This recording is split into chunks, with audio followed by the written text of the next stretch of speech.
Come on, get it turned around. They go the wrong way.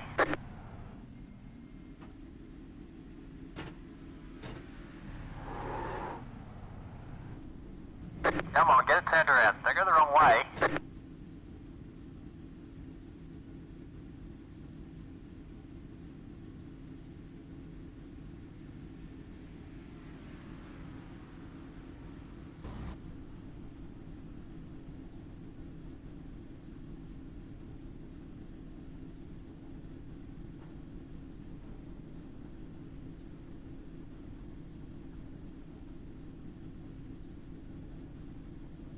Hello guys, sorry about the missing audio there. There was a Windows update recently which has played around with my stuff a little bit there, but looks like we are back and live now. Welcome to the Gladiator 125 here from the Talladega Speedway in Alabama. We're just getting started with a pit party here. We saw some of the guys out on track just earlier, having a little bit of a run around and getting used to getting in the draft. So we're going to have a little bit of fun here with them and show you guys what it's like to drive around the Talladega Speedway in a pack here.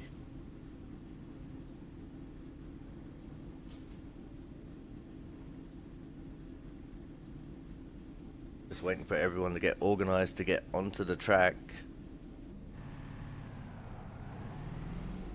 We're going to go out here and just sit off to the left of these guys, wait for everyone to get ready to go. It looks like Jaren's running the Camaro again with the DC solar paint.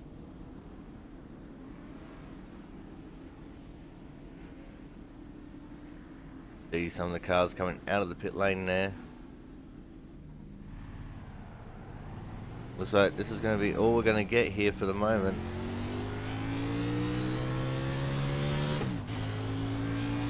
Chris Champeau is going to come out and join us. So we are still going to be keeping to fall to the back of the pack.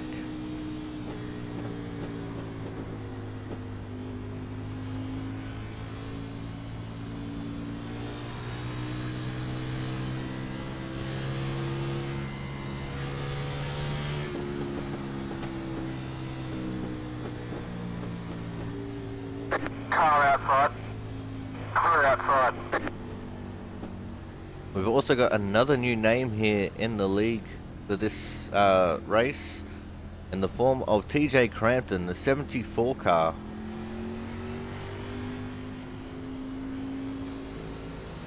Car inside. Looks like we're all getting sorted out onto turns 3 and 4 here now.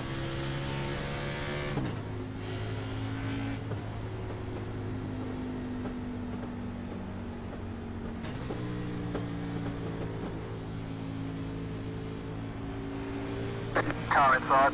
Clear inside.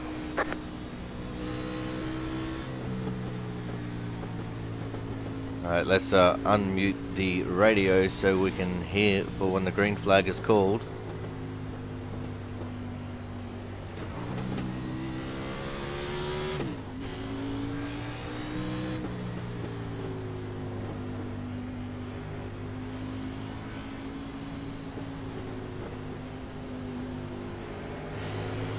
Oh, no green flag call. Alrighty. 1 minute 49.47. We didn't get the best of starts there, but we are still hanging out with the pack here just a little bit. Just sitting back and trying to stay out of trouble, which is half of the skill that you need, is to avoid the wrecks more than anything. We're getting a big run on league rookie TJ Crampton right now. We're going to take that to the outside line. Car inside. Still on the left. Now the draft is the most important thing about racing here at Talladega. Car inside. If you lose the draft, you will lose the race. Still on the left. So if 2 or 3 people can get organised and sit a little bit back behind the pack, they're probably going to be better positioned than if they choose to run with the pack, just in case something does happen in that front pack. You also got to be wary when you're running this far up front of accidents happening, being in the outside lane. You got nowhere to run if something does indeed go wrong. Inside.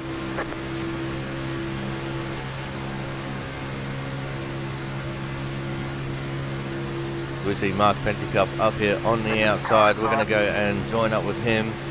Clear inside. Car inside. And we get into the Clear wall. inside. As you can see now, we are dropping back behind the pack now. We're almost at the point of where we are going to lose the draft. And they are 3 and 4 wide in places up there. It's definitely a sight to behold. Now, one unique thing about this track here at Talladega is that the start-finish line, instead of being in the middle of the tri-oval like we are used to seeing in most oval tracks, is actually about 300 feet behind the middle of the tri-oval, I think it is. So it definitely makes for an interesting run to the start-finish line. As we see, they are wrecking now, so that little bit of distance that we got between us and the pack has actually been beneficial. Stay right. We're going to Days of Thunder it around the outside of all of that.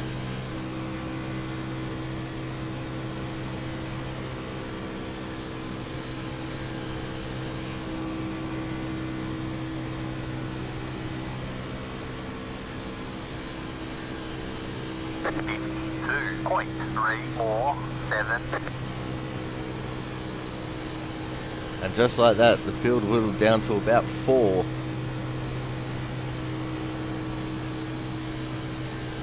So now that we've got a couple laps on these tyres, let's try and get down to pit road, see if we can get woed up before we get a penalty.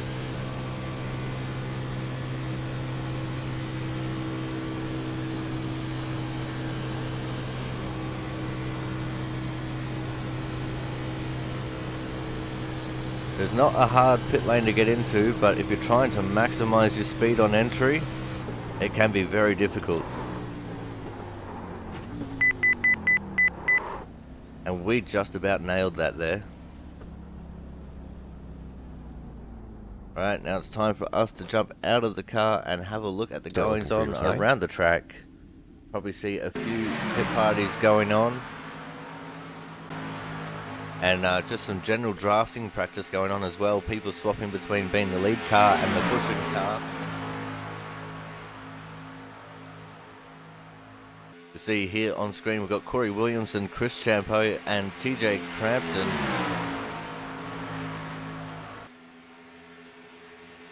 In fact, we're focused on TJ Crampton here, the middle car. Chris Champeau is just ahead of him. Brandon C. Miller out the back there.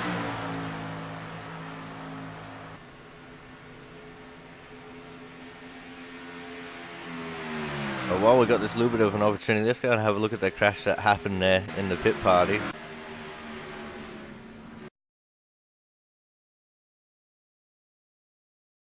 This is how easy it is to have a big prang here. It was like the 98 of Jerry Glenn got a little bit loose there, and all hell broke loose. Brian Pizzakemi in the 78, just flipping and flipping and flipping.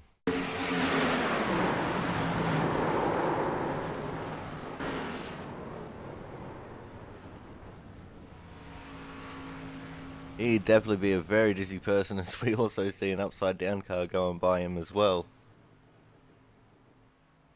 Have a look at that again from my perspective. We'll just go for the chase camera here. See everyone crashing up ahead. Well, you guys can't because of the position ticker. Just everyone sliding down the track, and we just never lift around the outside. Days of Thunder style.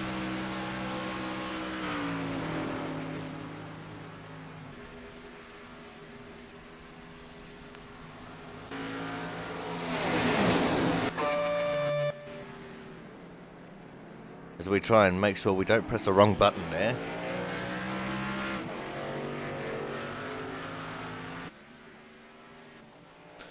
Right, now on screen we've got Joshua Durham. Right behind him is the 5 of Mark Pentecup. Currently, Mark is actually the second place car on the timing sheets, and Josh Durham is the sixth car.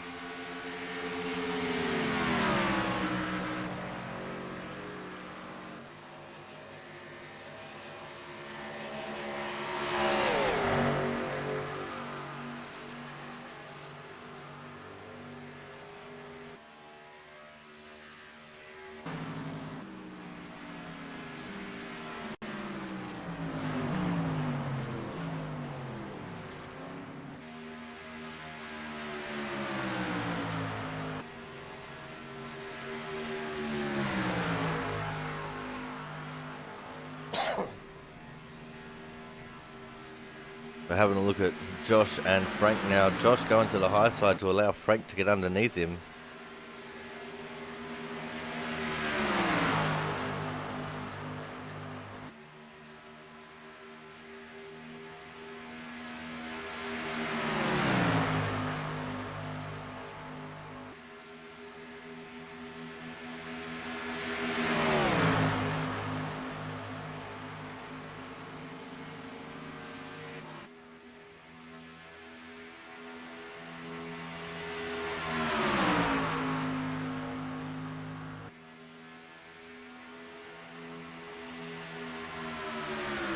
I think we might have to play around with some of these camera angles, so I'm sorry if the stream's going to get a little bit glitchy here, guys. We just gotta get some better camera angles going, I think.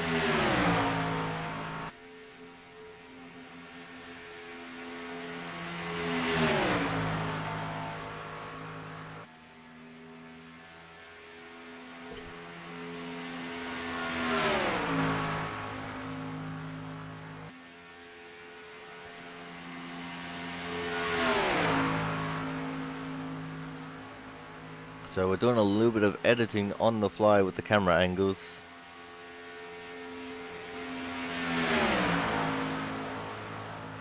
Hopefully all is going to be right with the world.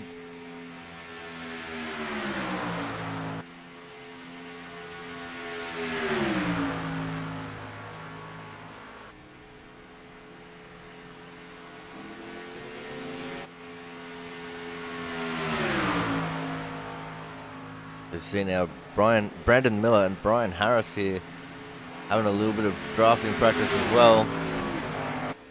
Brian Harris doing the pushing on Brandon Miller.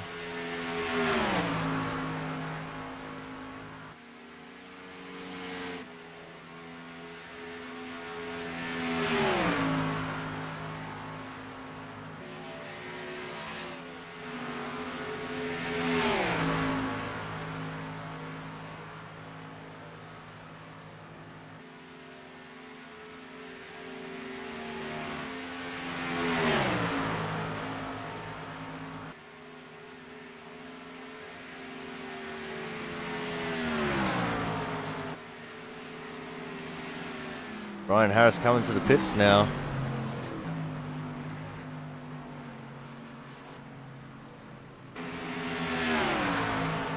Which leaves Brandon Miller out there with Jerry Glenn. Mark and Josh Durham still going at it here. They've been an effective team right now. Still second and sixth overall. And it looks like Brandon Miller and Jerry Glenn are going to be joined by Frank Isaacson here as well in the 24 car.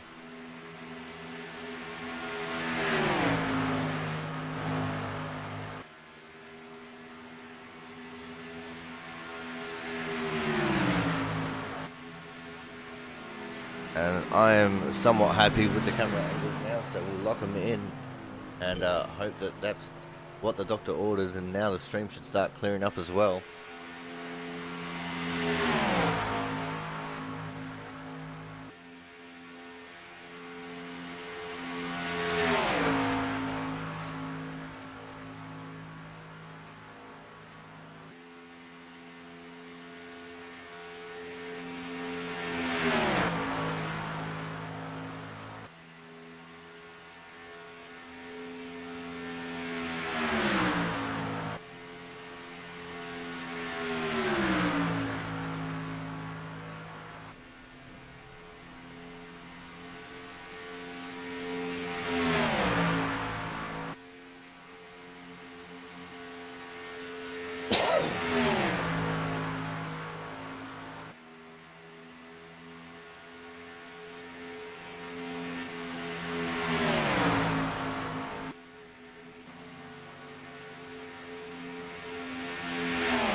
Let's go and see who we got on track here. So we've got the 22 of Brandon Miller, who is only got Frank Isaacson with him right now. The 38 Thomas Harmon coming to a stop. 95 of Caleb Finn all by himself.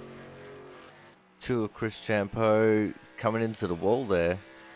The 81 of Corey Williamson all by himself as well.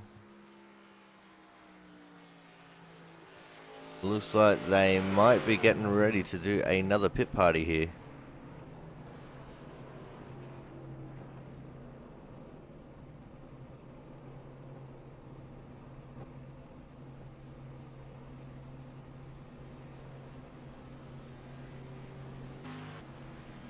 Let's go and have a look at the stats here. TJ Crampton, one of the new cars to the league. As you can see down there on the reference box, TJ Crampton is a 2442 B-Class 2.79 driver. Currently, his best is lap 6 at a 50.504. He's currently positioned in the 13th position.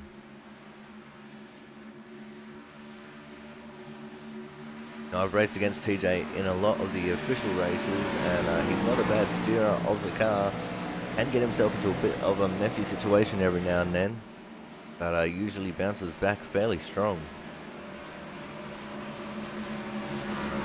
Everyone's starting to get sorted out position-wise for the pit party here.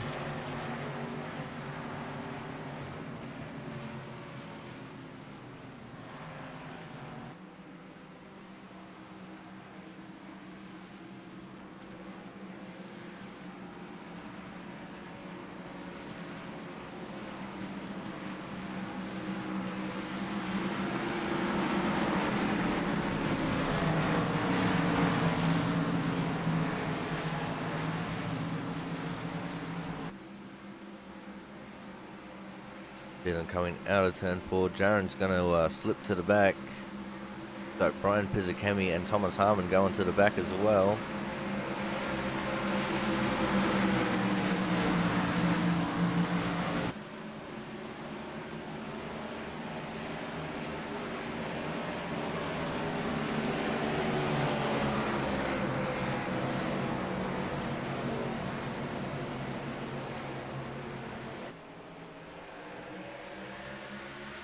Pace is starting to rise. You see some of the cars are already starting to fan out a little bit as they make their way over the start-finish line.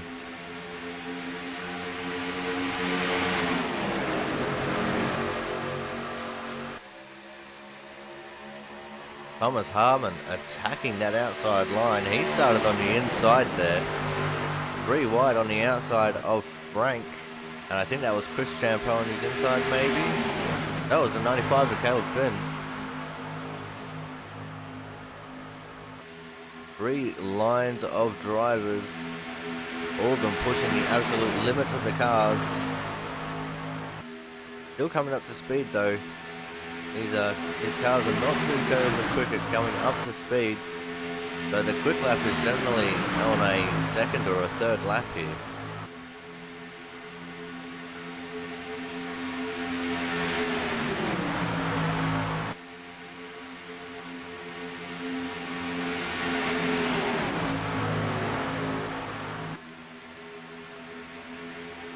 They come barreling through turn 2, everyone looking like they're going to start heading down to that bottom lane.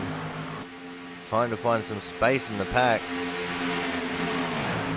Looks like Frank's jumped out to the outside line now.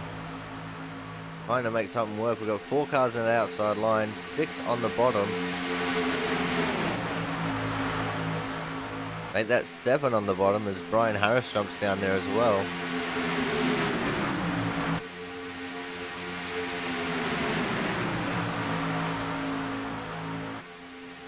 You see, we've got a couple of all black cars there. Not sure what's going on with those particular cars, but for some reason or another, their paints have not been working on trading paints for this session. as we almost go 4 wide at the back of the pack here. That was some crazy stuff.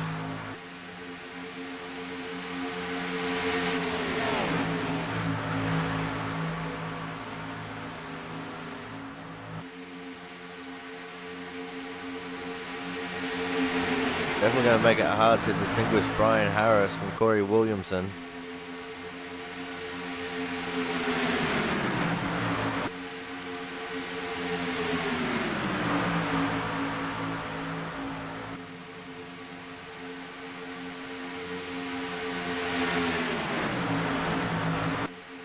The hardest part about it is that I can't see their numbers, so I can't tell them at a glance who they are. As we go 3 wide for the front, Mark Pentecoff caught in the middle. A couple of cars out in front of the pack here, no draft at all. Going to make things a little bit hard for these leaders if they still remain 3 wide. Mark Pentecoff in the lead of the pack at the moment. Thomas Harmon still leading the outside line there, so he's right up there in contention.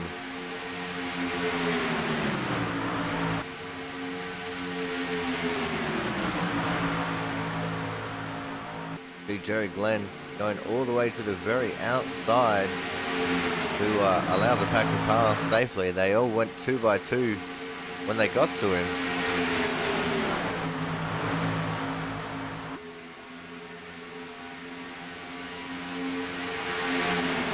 Seconds left of practice. These guys will be able to finish this lap, so this will be the last lap of the pit party.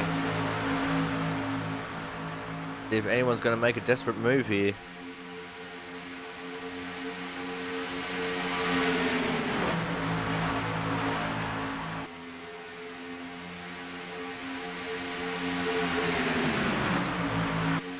It doesn't look like they will, and the 5 of Mark Pentecoff is going to be your winner of the pit parties. We see Brian Pisacami getting loose. We've got cars getting strewn everywhere here at the end.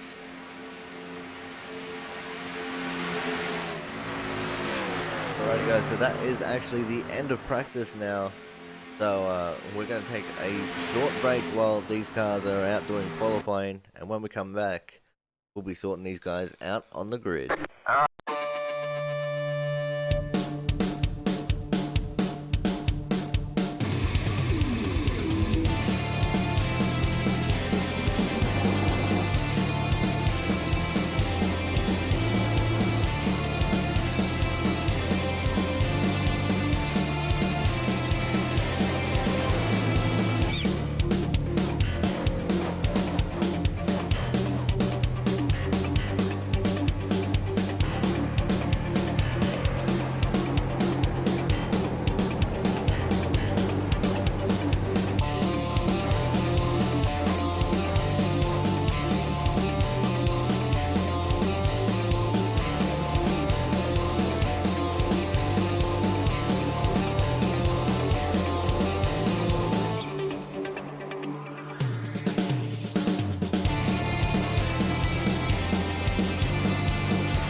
Alrighty guys, we are back here live for the Gladiator 125 from the Talladega Speedway. Let's have a quick little run through the grid here. We got the 98 of Jerry Glenn on the pole. On his outside will be the 81 of Corey Williamson. We're going to have the 12 of Matt Burgess starting out of P3 with Thomas Harmon in the 38 on his outside. We're going to have the 22 of Brandon C. Miller starting out of P5, 95 of Caleb Finn on his outside. League rookie TJ Crampton will be starting out of 7th position, and on his outside will be the 2 of Chris Champeau. The 5 of Mark Pentecoff will be out of P9, with the 72 of Joshua Durham out of P10. P11 will be the 1 car of Brandon Bennett, and then on his outside will be the 24 of Mark Pentecoff. The 7 of Brian Harris will be out of 13th, with the 13 of Travis Massia starting out of P14. 15th position will see the 78 of Brian Pizzicami, and on his outside will be the 57 of Tommy Bordeaux. And we're going to have Jaron Sanchez in the 4 out of 17th, and on his outside is supposed to be the 86 of Gerald West. Just behind Jaron will be the 54 of Derek Myers. On his outside will be the 99 of Dustin German. Going to have Logan Lansford in the 42 out of 21st position, and last but not least, starting out of 22nd will be the 18 of Brian Beach. Let's get back into the leaders here as we're getting ready to get it on for this race. Just before this race, we're going to try and do a quick little livery reset to see if it'll work.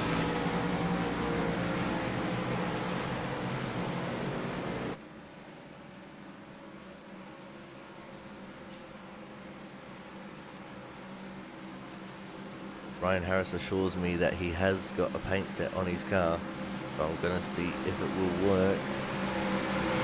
I'll look on his car to see if it did, and no, it did not.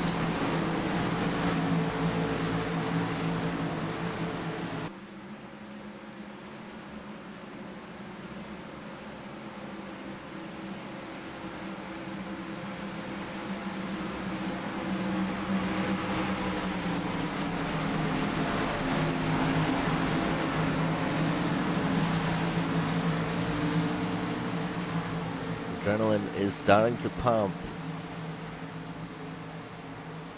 Drivers are starting to get ready to take on the task that is the Talladega Speedway here in Alabama for the Gladiator 175. I said it was a 125 earlier, I got it wrong. 175.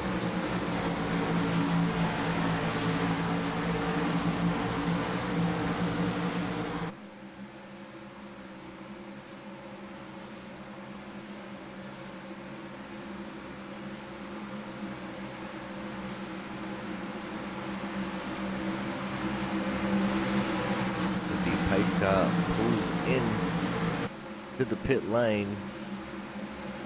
The first start is on green. All the rest after that will be on the leader.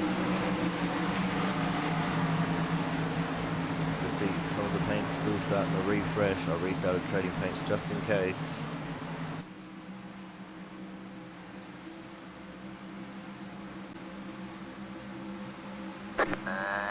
Go. There's the green flag. We are underway for the Gladiator 175 here from the Talladega Speedway. Some of the paint's still refreshing, and it looks like at the moment Corey Williamson is getting the advantage over Jerry Glenn here on the start. Thomas Harmon, one of the best drivers in the field, giving Corey Williamson the push. Corey only been with us for a few weeks, and already looking like he's going to be leading laps here at Talladega.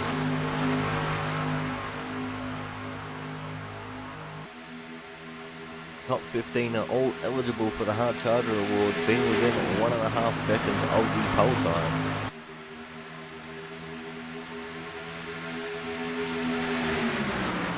Brian Pizzakemi is the last eligible driver as they're coming through the tri-oval for the first time. Corey Williamson takes the low line, takes the lead, and leads the first lap here of the Talladega race. Thomas Harmon going up high there. He's going to fall back to the back of the pack. He doesn't want to be up here in case drama happens. See some of these guys at the back starting to back up a little bit as well.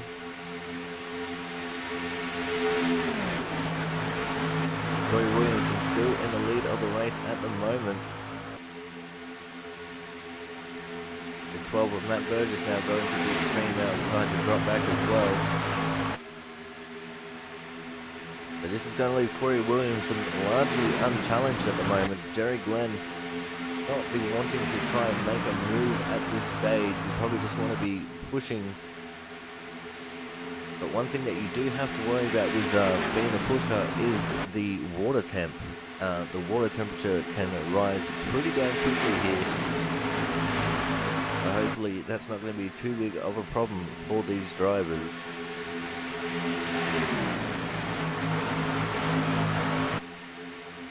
You see everyone starting to spread out a little bit.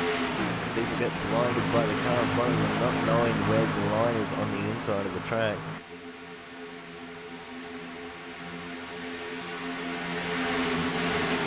Look now at the crew of Chris Champeau, currently in 7th, right behind Frank Isaacson and Brian Harris there.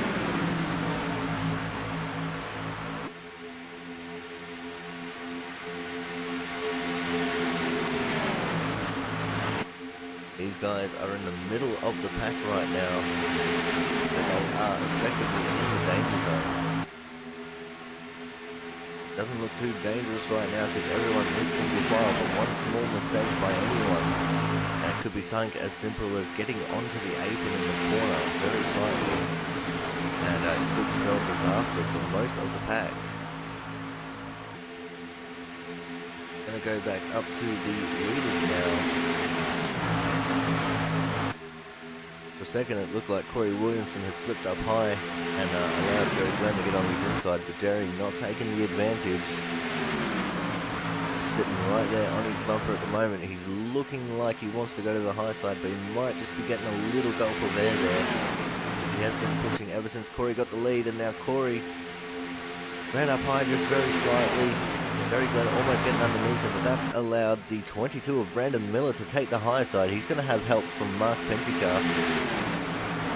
Let's see if Brandon Miller on the outside line can take the lead of this race. He's already weaseled his way past the 98 of Jerry Glenn there. Got Brian Harris and Chris Champeau up. Oh no! It's gone wrong. It has gone very, very wrong. 22 is around. Oh, and he got a little parting shot by the 13 as well. Looks like Mark Pentecoff is involved. It looks like the 99 of Justin German was involved as well. So let's go and have a look out of Brandon Miller's car here at what just transpired.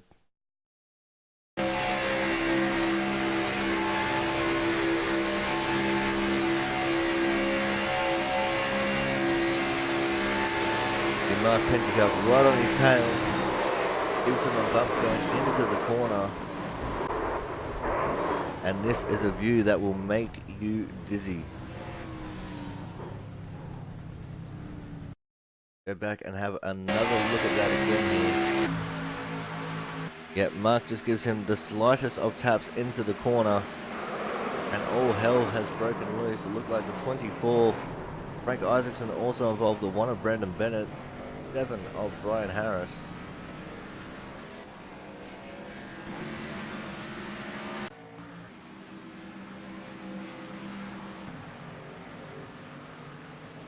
We're going to jump back on with Jerry Glenn here. It looks like the cars are just about to start heading to pit road.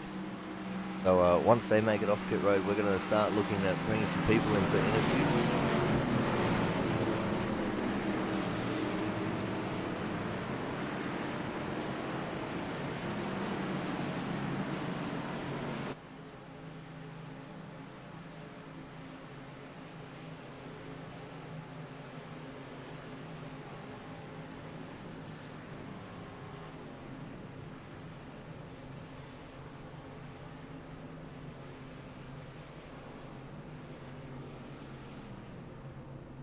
absolutely everyone on pit road right now. Looks like our league rookie, TJ Cranton, also involved in the incident. The cars starting to make their way off the pit road now.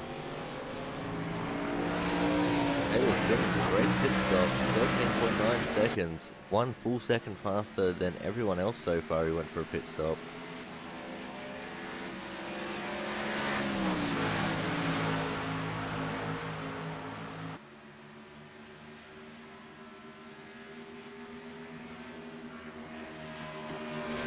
So let's see if we can bring Brandon Miller in for a quick chat.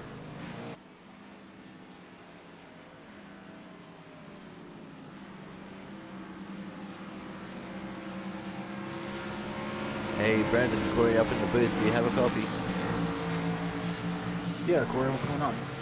Now you look like you had an amazing run there going with Mark. What happened going into turn 3, man?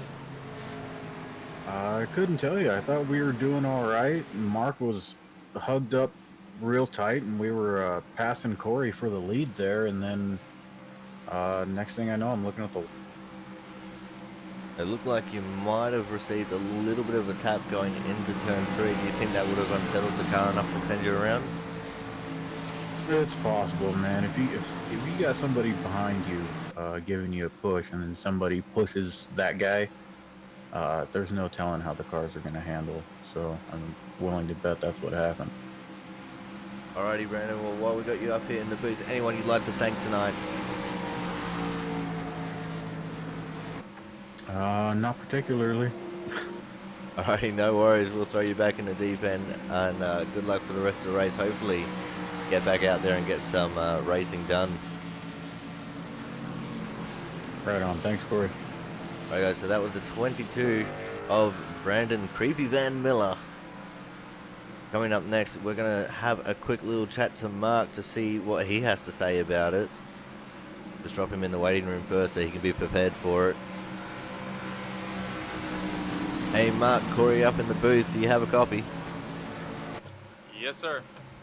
Alright man, you and Brandon there had an amazing run going, challenging for the lead. What happened going into turn 3? I was saw Brandon going a little left, so I let off the gas just a tad, and I got hit from behind because I was along for the ride. Saw him come in front of me, and just knew that it was bad. Yeah, it looked like a pretty nasty accident. How bad was the damage on your car? I'm into optional right now, so my hood's all wrinkled up, but I've got a couple minutes of repairs here. Hopefully I can get enough of them done under here, under caution, that I can at least make laps for a while. I know I won't be very fast. Alrighty, no worries. Thank you very much for your time, Mark. Anyone you'd like to thank while we got you up here in the booth? Oh man, I'd like to thank my wife for letting me stay up late and race. You know what I'm saying? Alright, well thank you very much, man. Good luck for the rest of the race. Hopefully you can get those repairs made and be a force to be reckoned with at the end of the race. We'll see about that. Thanks. Alright guys, so that was the 5 of Mark Pentecoff. Him and Brandon Miller there making a hard charge and getting caught up in a little bit of an incident there between each other.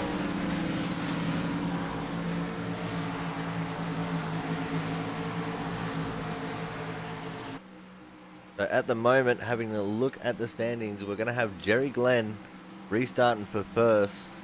Caleb Finn will be out of P2. We're going to have Corey Williamson out of 3, Chris Champo out of P4, Brian Beach out of 5th, Gerald West P6, Matt Burgess out of 7th, Thomas Harmon out of 8th, Josh Durham out of 9th, and Jaron Sanchez is going to be restarting from 10th. That is subject to change from people doing pit stops and stuff, but we'll just have to wait and see how it shakes out when they cross the line this time.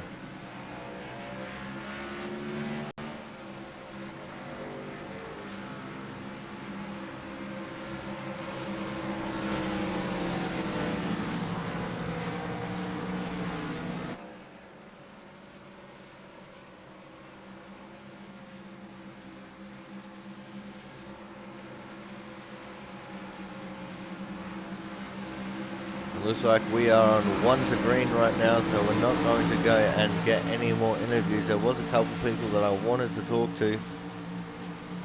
Then I seen that we went 1 to green.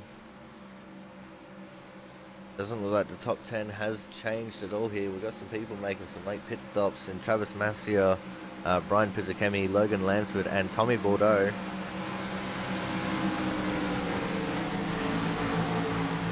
As we are starting to get formed up for the restart. 9 laps in the books when they cross the line. That still leaves us with 61 laps left to run.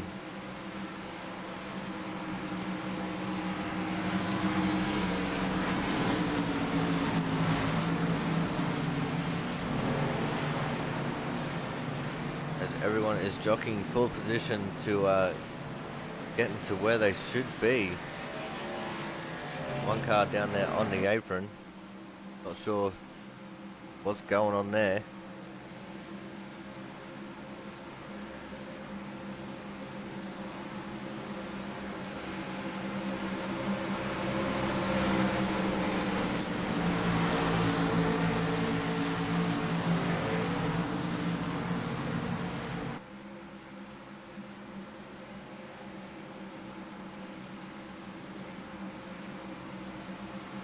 For this restart, I'm going to do something that we haven't done before. We're going to open up the radio scanner, see what the boys are talking about coming to the green flag, and after we get the green flag for a lap or two.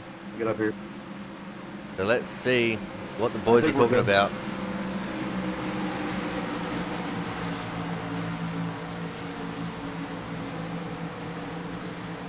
Apologies if we get any bad language coming through. Unfortunately, that's something that I can't control. As it looks like we're ready to go. The pace car is in. Go, go, go. Green Jerry flag. in control of the lead for the restart. Car behind Jerry, which was Corey Williamson, not getting the best of starts there. In fact, he's dropped back a lot.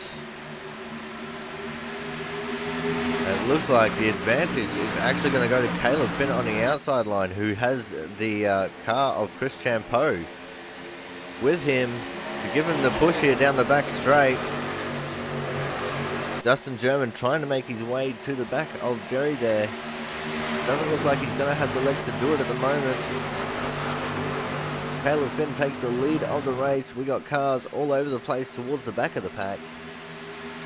Chris Champeau was left high and dry. He's now got the 99 of Justin German on his back. So we've got Brian Beach and Corey Williamson about to join the fray up here at the front as well. Dustin German goes back down to the low line, not wanting to help out Chris. Thomas, you're braking pretty hard. Right, Mark Penticup has come back to the pits as well. Mark still struggling with some damage there.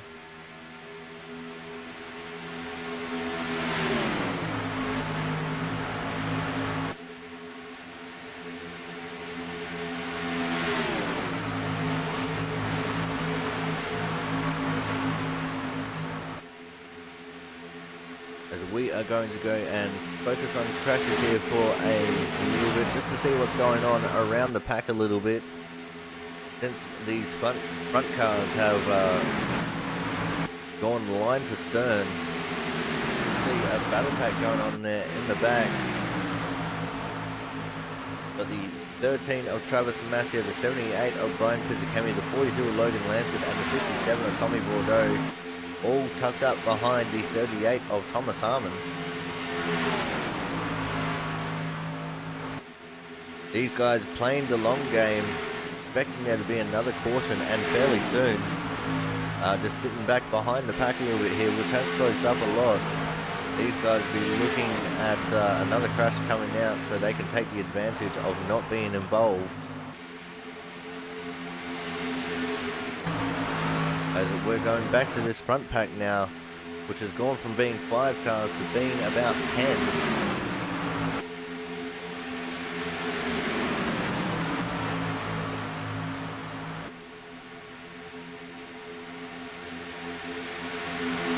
However, we see we've got What do you mean? 4 of Derek Myers and the 2 of Chris Champeau on the outside.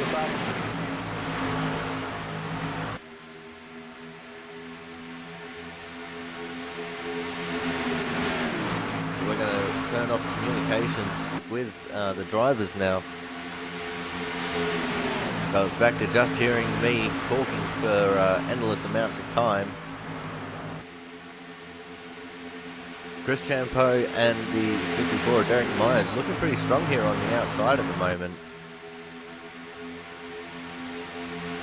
They've managed to draft their way up to third and fourth. And in fact, they're starting to challenge for second as well. In fact, Chris could get enough of a push here that it might put him into the lead on this lap, and it has. And Chris Champeau absolutely leaving the 54 of Derek Myers for dead there. Cuts across Caleb Finn to take the lead. As we see a couple of cars getting out of the draft there, they don't want nothing to do with that. And now we have a 3-car push on the outside with the 54, the 98, and the 81. Darren Sanchez and the 4 up there in 5th place, running on the bottom line, right behind the 95 of Caleb Finn.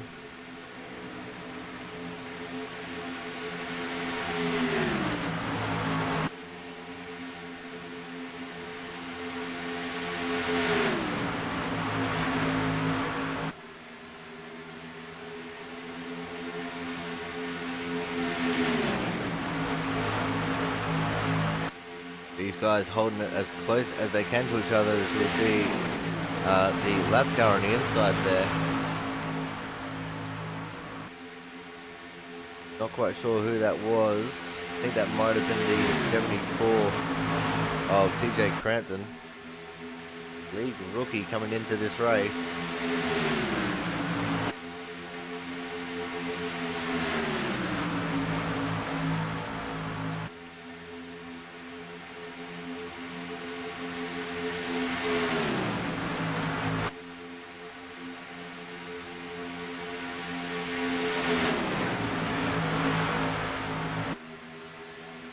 See if Jerry Glenn and Corey Williamson can do anything here on the outside line.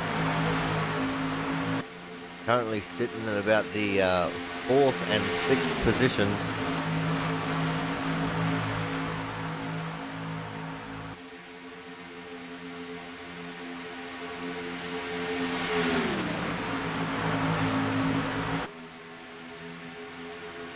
Darren Sanchez still up there in P5. Brandon Bennett's just gone into the pits. 10 laps down at the current point in time. And the leaders are also starting to catch up to the lap down car of Frank Isaacson in the 24. We saw Derek Myers there playing around with the outside line a little bit. Jerry Glenn and Corey Williamson are coming here on the outside. Chris Champeau giving it a big shove to Derek Myers there.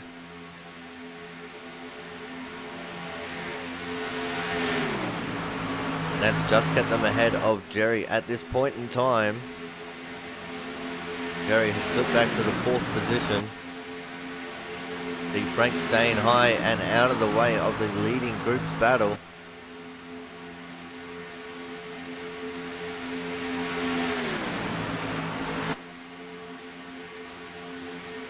We are 18 laps down in this race.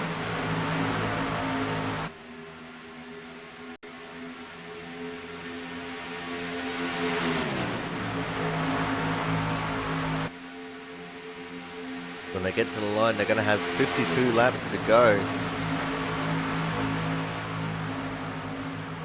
Everyone running pretty strong times here, right in the 50-second bracket.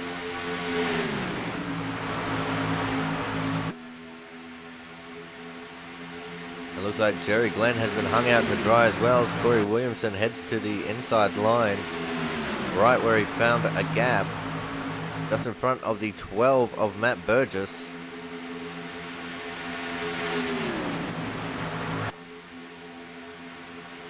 But to his credit, Derek Myers still right there with these leading pack. Now Jaron Sanchez in the 4 car has popped out of line to go and join him.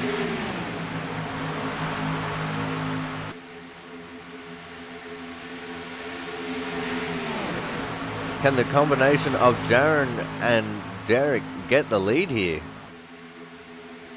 Not Jaron and Derek, Jaron and Jerry.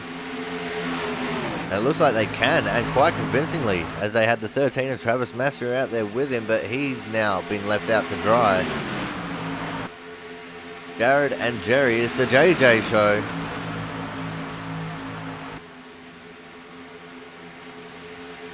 They got to now hold off the charge of Derek Myers in the 54.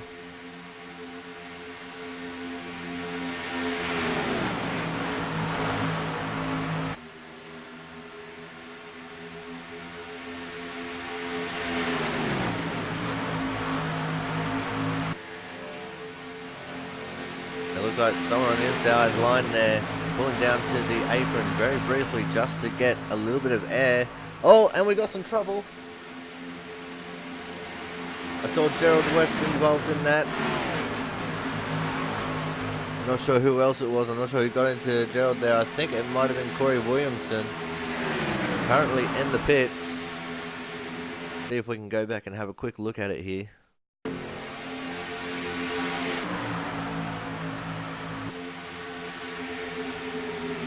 Oh, Corey thought the gap was big enough. And Corey's gone around. He is actually out of this race now. Car is still mobile, but he pulled the ripcord and has ended up back in the pits. We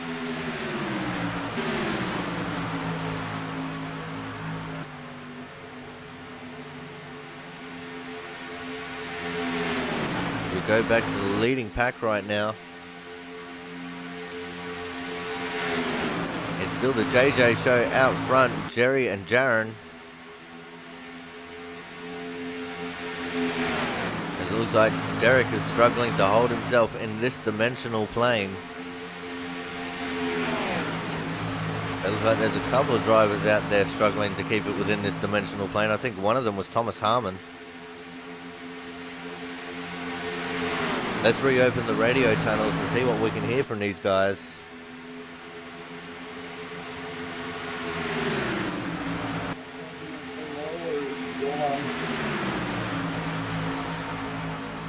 Here there, Jerry was asking the lap cars to go high. That's Brandon Miller and Mark Penticoff.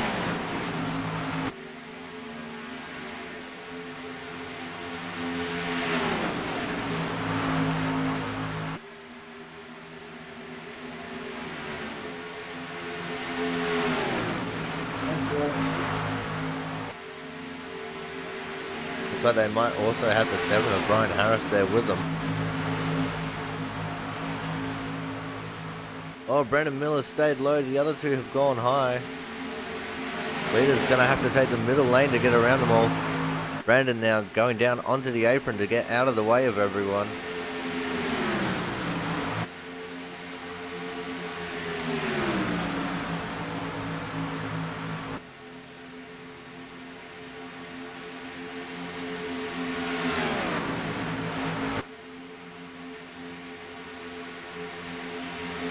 Like they didn't shake up anything that the leaders were doing right now.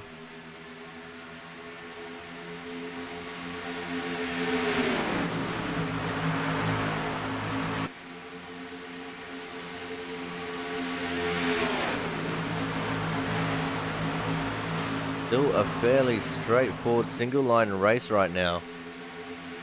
Gonna go focus on crashes to see what else we got going on here. Travis Masia actually in the pits. Not sure whether this was a planned stop or not, but Travis Masia in the pits.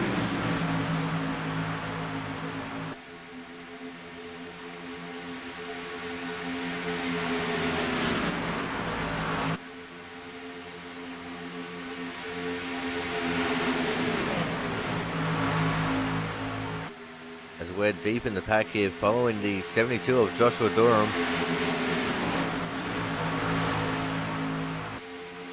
Josh been putting on some good performances lately, and there or thereabouts in the pack.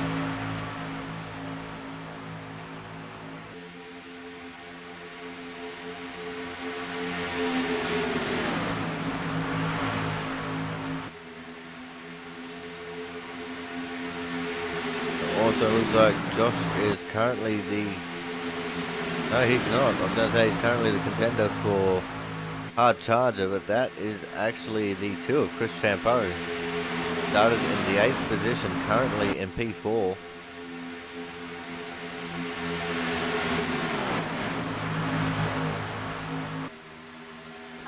Hey Brian, do I even have a front bumper on my car?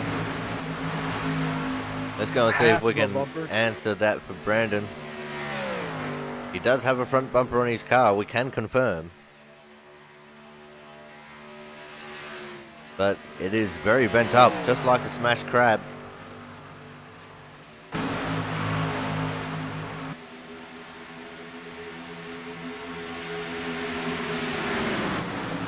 We go back now to focusing on this pack.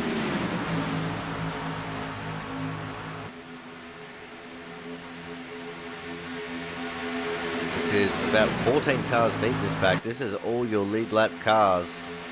One single line. Looks like guys are starting to get a little bit frisky here now. We've got an outside line forming. I don't think it was an outside line that wanted to form. I think that was just someone jumping out of the line to try and cool down their car, which was the 2 of Chris Champeau. But it has now become a 4-car line on the outside there with some big gaps on the inside line.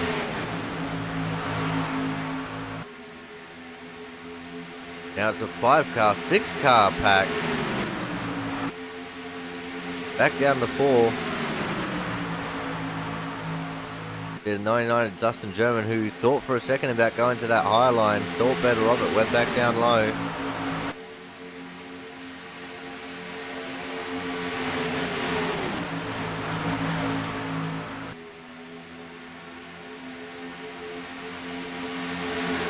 We're now working lap 27 of 70. Is when they cross the line, they're going to have about 43 laps left to run. Which means that the drivers will also be starting to think about pit stops soon, maybe. As the 2 of Chris Champeau has just been completely left out to dry.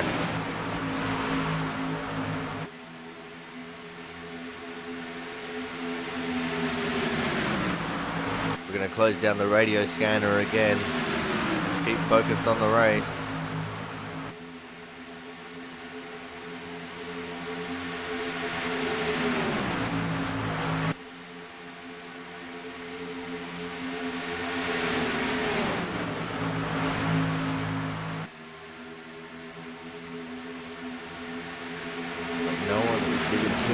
Away at the moment. Chris Champeau is still there on the outside, actually doing pretty well for himself at the moment. And it looks like he's about to get some help from the 38 of Thomas Harmon.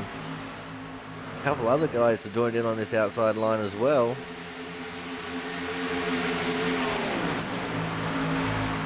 It looks like the 12 of Matt Burgess. And I think the 72 of Joshua Durham. 95 of Caleb Finn's also abandoned the low line for the high side. There'll be a 5-car draft pack on the outside line there. We're going to go and focus in on the leaders because we've got a change for the lead now. Chris Champeau and Thomas Harmon taking the lead away from Jerry Glenn.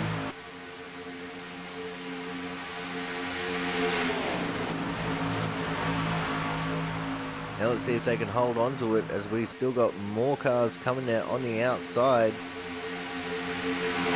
The JJ show has just been interrupted.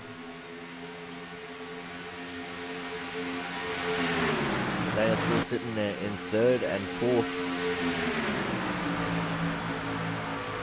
Thomas, one of the better pushers we have here in the league. Definitely showing Chris that he can trust him.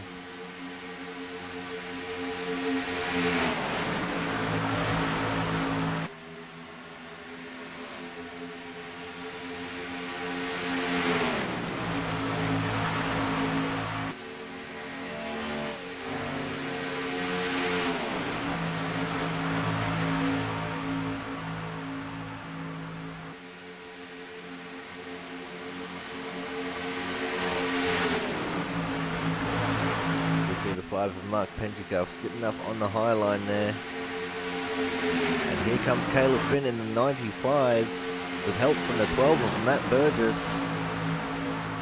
They've also got Joshua Durham up there with them. Guys are starting to get racy here. 30 laps in the books. Working lap 31. There's a 74 car of TJ Crampton there on the outside. Going another lap down.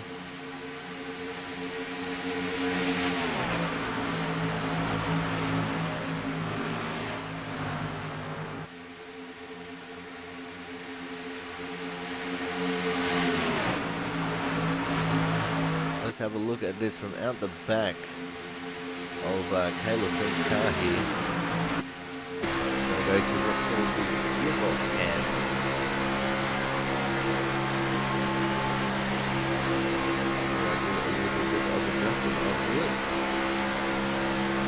I think Caleb's actually in the process of being overtaken here as well, so we've gone to him at the wrong time.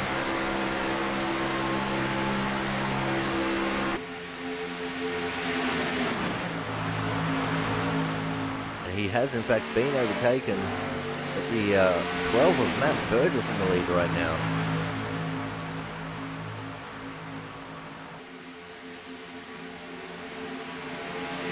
Let's jump on board the gyro cam of Jaron Sanchez here so you can see the banking of the corners. See some of the shenanigans going on in front of him here. We go past the two lap cars of Brian Harris and Brandon Miller.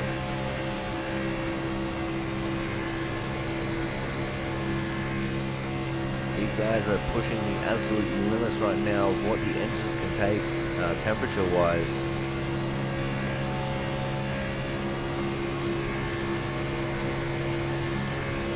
Darren is sitting back here in the 8th position. Not really pledging allegiance to either line right now. He's just kind of sitting here waiting to see if anything's going to go down.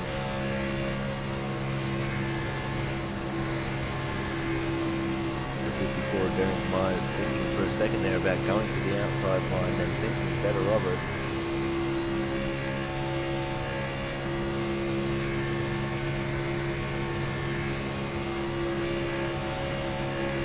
Back to the outside view of the cars now.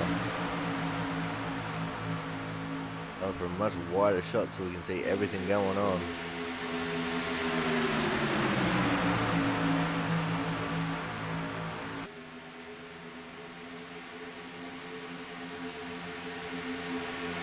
We see absolutely packed grandstands here at the Talladega Speedway. Talladega always a big draw card for crowds. People in the South do love their NASCAR racing.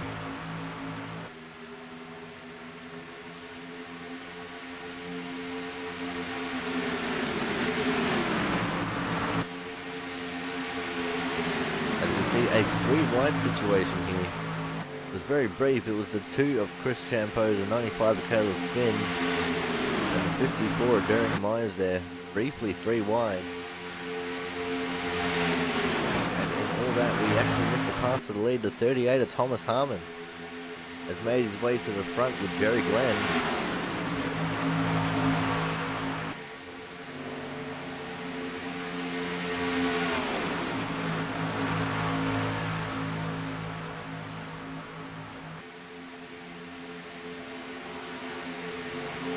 Looks like my timing software here has not been keeping up with the program. Apparently it says that Jerry Glenn and Jaron Sanchez are in the pits, but that's not true. It will be this time though. You see the start of green flag pit stops, and Jerry Glenn and Jaron Sanchez are amongst those going into the pits right now.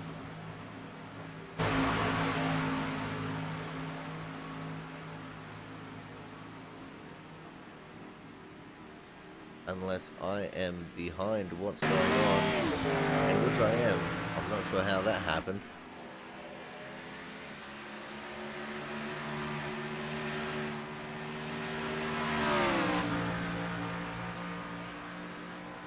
But Thomas has been left far behind Jaron and Jerry. to have a couple of gaps in between them themselves. As you can see, coming into the pits, Matt Burgess, Joshua Durham, Caleb Finn, and Chris Champeau. Mark Pentecup in the pits there as well. And leave Derek Myers in the lead of this race.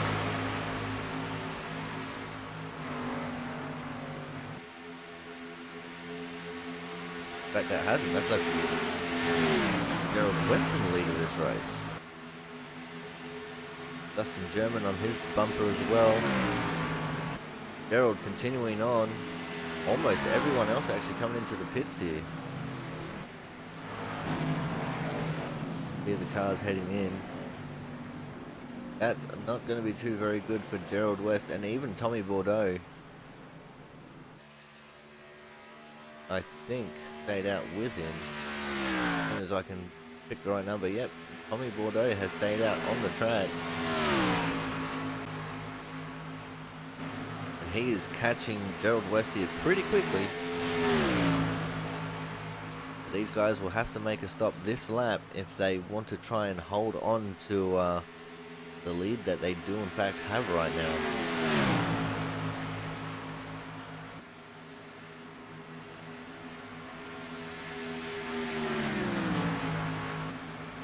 And it looks like Tommy Bordeaux is going to come in solo. Gerald West staying out on the track.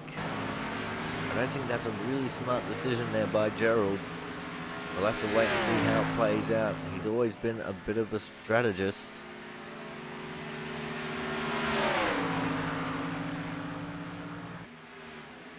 But this is not the place where I'd want to try and play the long game like this, honestly. Unless his plan is to try and lap as many of these cars as he can before a caution comes out.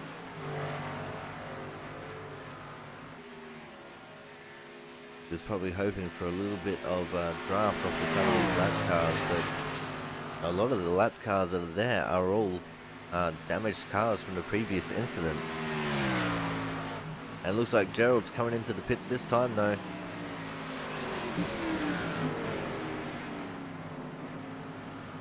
Nice entry into the pits. Go and have a look at the pack. Looks like the pack is being led by Caleb Finn in the 95. And he is getting a big push here from Josh Durham. He's got the 12 with Matt Burgess in there. Jerry Glenn in the 98. The 38 of Thomas Harmon.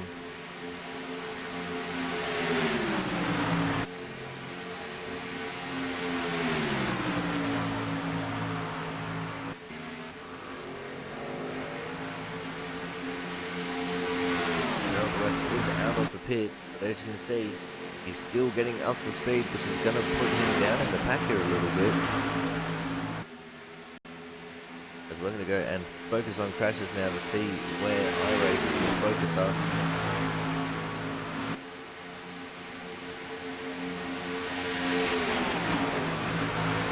Have a look at Gerald West and where he comes into it. Looks like he's just behind this second pack, which has the tail end of the 57 of Tommy Bordeaux. But he didn't have enough legs on him when he came onto the track to hold on to their draft.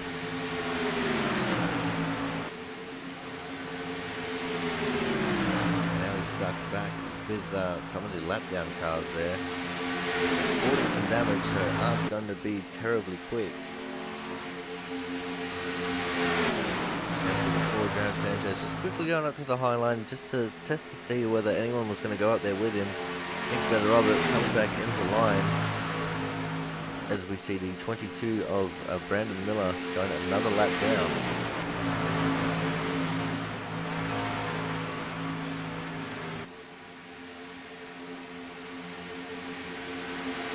These guys are looking fast and racy. Will all just depend on who's going to make a move and when.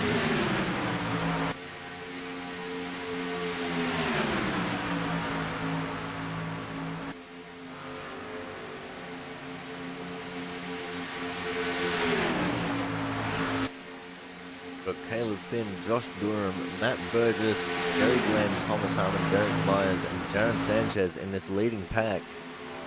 of 7 cars. Got Logan Lansford, Dustin German, Brian Pizzicami, and Tommy Bordeaux in that second pack of cars there.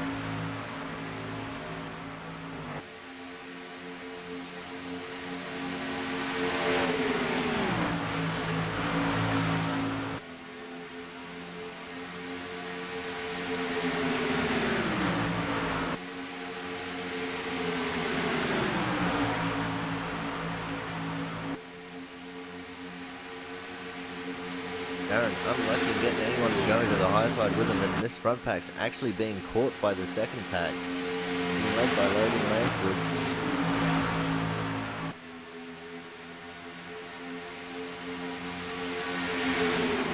Corner entry checkup is worse for a bigger pack like this than it is for a smaller pack like the chase pack there.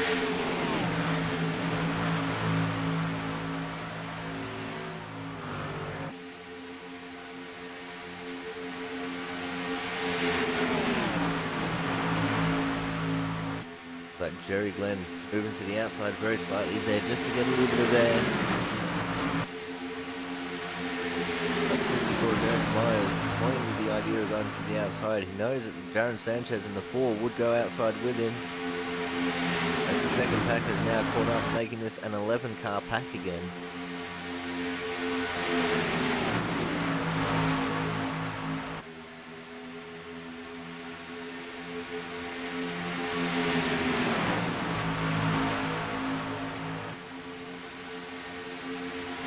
Things are going to start getting interesting again to see the two packs interacting with each other. If anyone can assert their dominance over this field, just like Caleb Bennett is doing right now.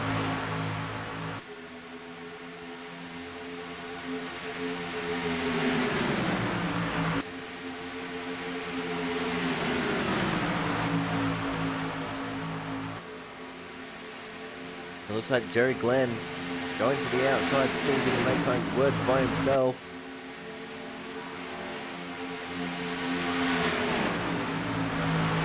But the 54 Derek Myers wants to go outside with him, but just didn't quite have enough motivation to do it. Did a lap down car of Frank Isaacson pulling to the outside to allow the front pack through. Same token to that league rookie TJ Cranton out there as well.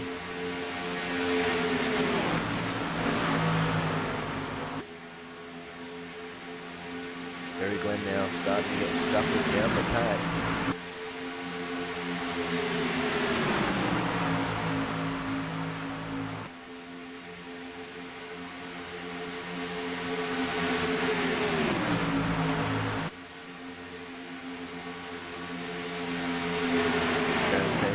Pops his nose out very quickly just to get some fresh air. Comes back down into the pack. He's got Logan Lansford right on his tail.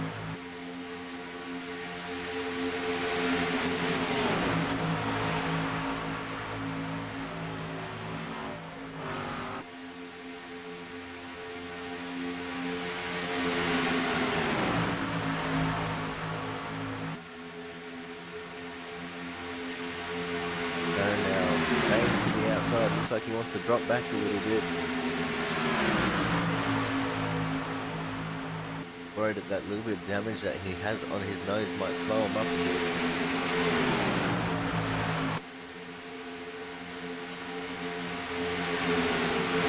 He's lost himself in front of Tommy Bordeaux, who is at the back of this 11 car pack.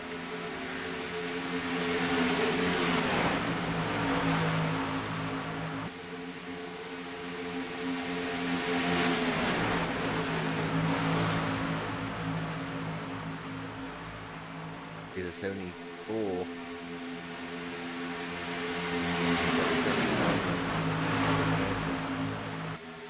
No, it's a 74.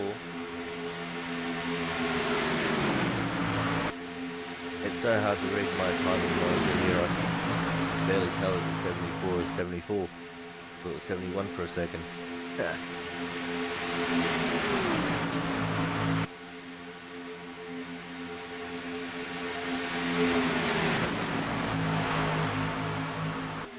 Now looks like these guys are starting to get a little bit racy. People are getting a little bit antsy and impatient. Everyone's just jostling around in a single line here. Someone's going to want to make a move fairly shortly.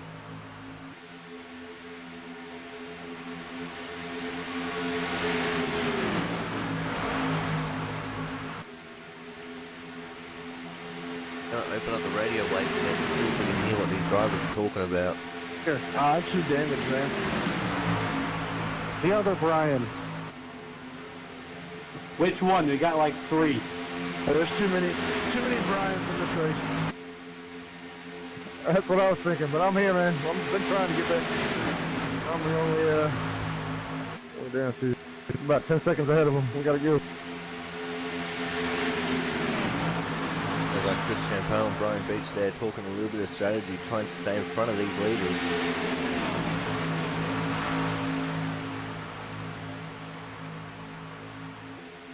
I think I'm gonna have you grab me though. Your back end's a little too damaged.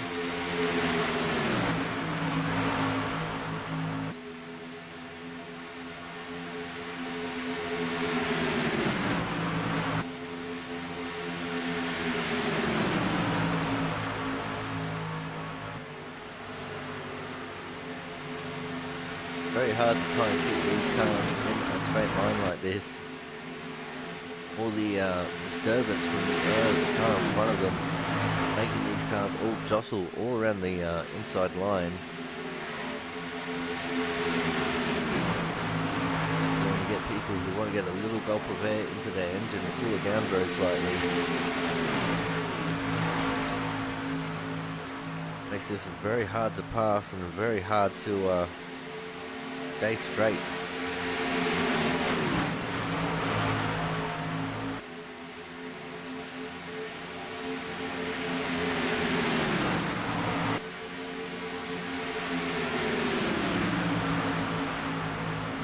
Brandon Miller staying on the outside there, letting the pack go past him.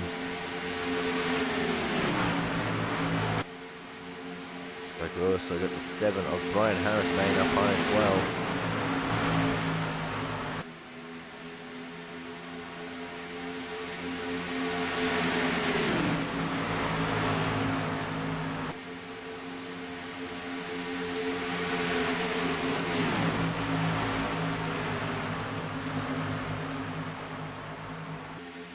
Gerald West has almost fallen back to the point that he could be going on the Beach and Chris Champeau here.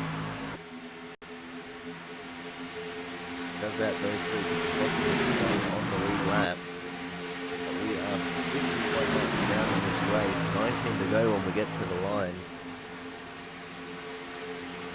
We could possibly see maybe another green flag stop. That would definitely shake things up as we come towards the end of this race.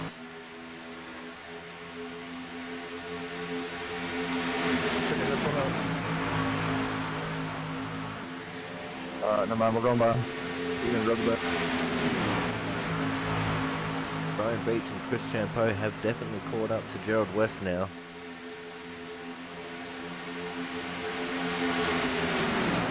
Let's see the 74 TJ Crampton going another lap down here.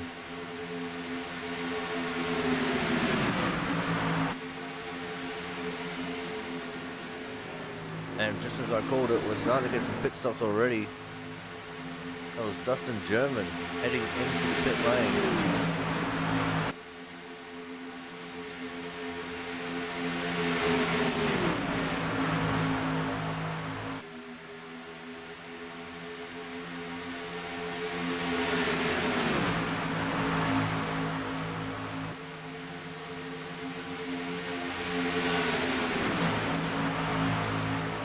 See the rest of this pack now, 10 cars deep.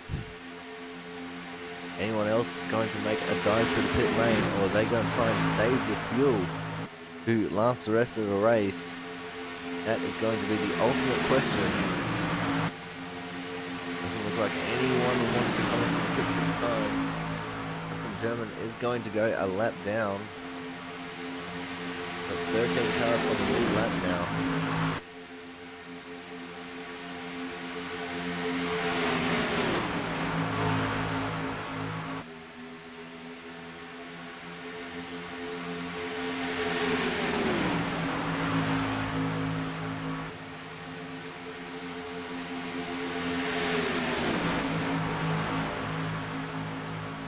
These guys in this pack are going to be starting to get very aggressive with their moves.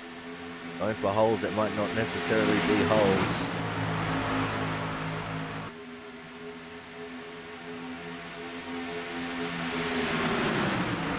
Trying to stick their noses where it doesn't belong, as we see Jerry Glenn now coming into the pits.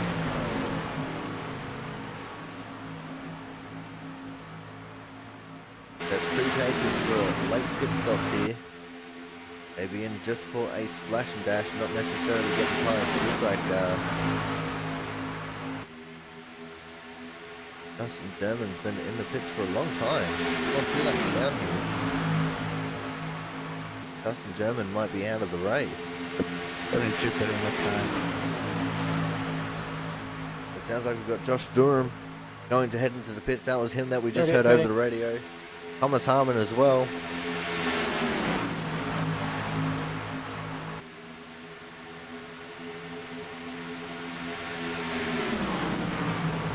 We're going to see most of the leaders here coming to the pit lane. Oh, very tight quarters, and we got some action on the pit lane there. The 78 of Brian Pizzicami got turned in front of Thomas Harmon. That was my fault, I think. See if we can get a better look at those shenanigans. We also see a car that's driving backwards down the pit lane there. Nah, Let's I think see that if was we my can bad. see what happened. The 78's locked up. Everyone's going a little bit of everywhere here on the pit entry. 12 of Matt Burgess has gotten sideways. And that has put the 78 into the path of the 38. Nose-to-nose contact also for the 72 and the 12. And that's where we see the 12 of Matt Burgess reversing down the pit lane as well.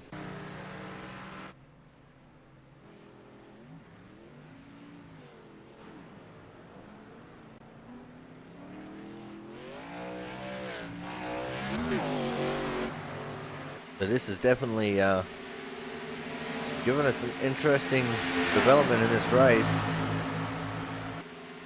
Because Gerald West, who stayed out the longest on that previous run, is probably the best positioned car as far as fuel goes.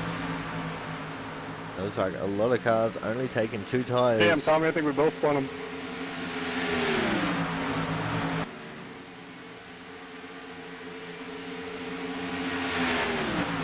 Tommy Bordeaux currently in the lead of this race, according to my timing monitor.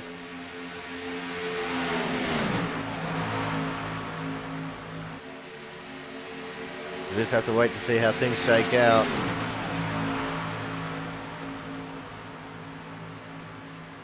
I think everyone is done with pit stops now.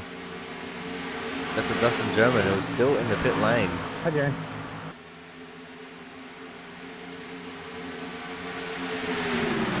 Gonna go back to the radio silence. The 95 of Caleb Finn making a very aggressive move on the inside of the 42 of Logan Lansford there. Oh, Brian Beach got loose a little bit after he got a push from the 86 of Gerald West. Brian Beach is your leader now officially. Gerald West P2, Caleb Finn 3, Logan Lansford 4, Chris Champo 5, Tommy Bordeaux P6, Darren Sanchez 7, Jerry Glenn 8th, Joshua Durham 9th, and Derek Myers 10th. This pack here is a 8-car pack.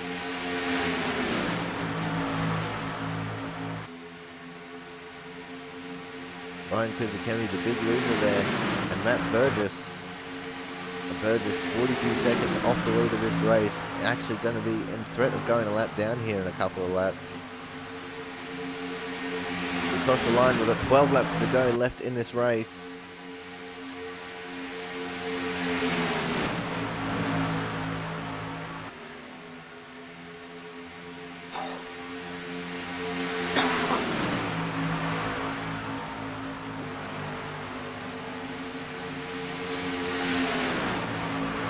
Should be starting to see some very aggressive moves being made here throughout this small field.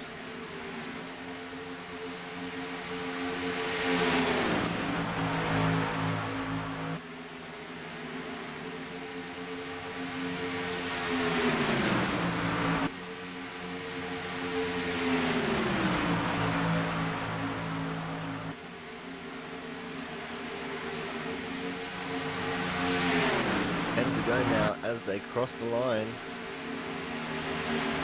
No, I got my calculations wrong. 11 to go. We see a big pack of lap down cars right here in front of these guys. One of which being the 12 of Matt Burgess, who stayed on the low line, and there's going to be anarchy as the leaders are going to be dodging around him. That has just thrown the cat amongst the pigeons and has probably just started to kick off everything right now. Still got the 18 of Brian Beach in the lead, but 95 of Caleb Finn sitting out on the outside trying to make something of it. Doesn't look like he's got any help going, but he's now got the 4 of Jaron Sanchez who's come to the outside. Let's see if Jaron can help push Caleb back to the lead, and maybe even take the lead for himself. As we do now have 10 laps left to run. And we've got about 9 3/4.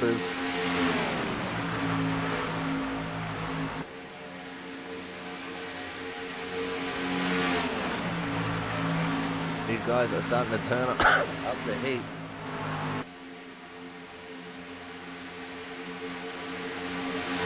And all it took was pigeons getting scattered a little bit there by the lap cars. Caleb Finn now making his charge on this outside line with Jaron Sanchez giving him the help. Jerry Glenn's jumped to the outside now to assist them even further.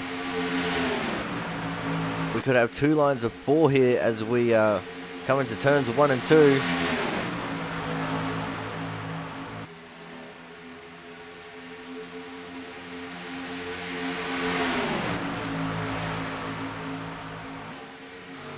We've got 5 on the outside.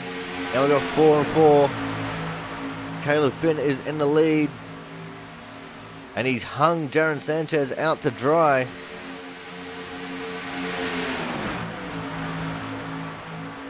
Jaron now with the run as provided with him by Jerry Glenn. These two working well earlier. We call them the JJ show. Can the JJs get back into the lead?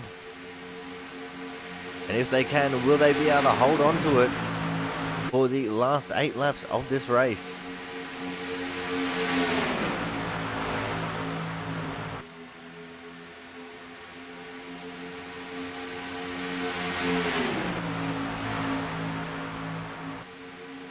Jerry almost looking like he was going to try and make it 3 wide there for the lead and take it. Thinks better of it, gets back behind Jaron. As they both now cut across the 95 of Caleb Finn and take the lead. This is where you start playing roulette, and the 98 of Jerry Glenn's gone around. Caleb Finn has spun him.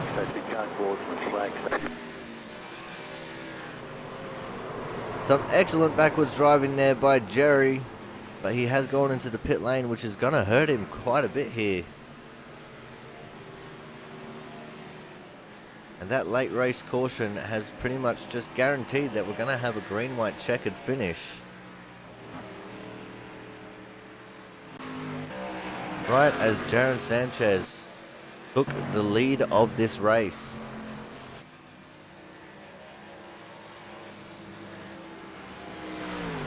If Jaron's wife is out here watching, now is the time for you to follow the Twitch channel. Twitch.tv/Aussie_sim_commentator, where you can watch this live and spam the chat at league owner and operator Jaron Sanchez taking the lead at the caution.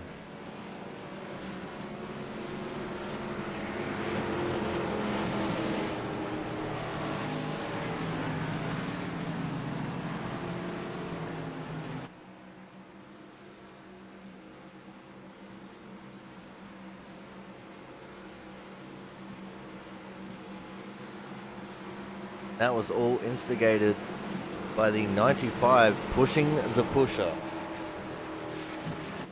If you ever watch anyone's live stream here on Twitch and you hear them say don't push the pusher when they're at a draft track like Talladega or Daytona, because if you push the pusher, you generally cause an incident in which the person doing the pushing of the front car will get turned.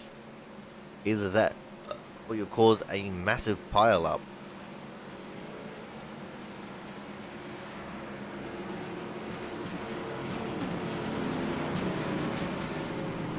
So this is definitely going to shake things up for the end of the race here. We've got a few people going into the pits.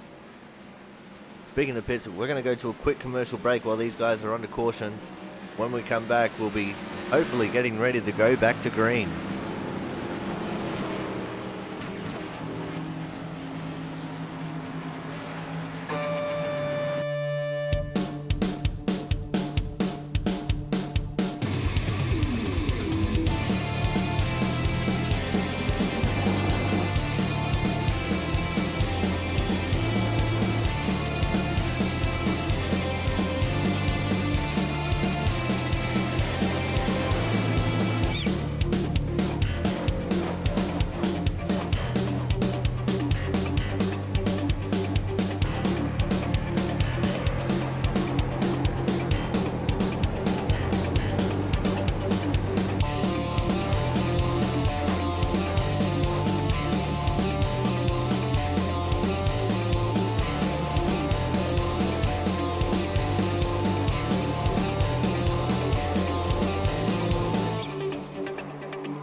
Alrighty, we are back with live pictures now.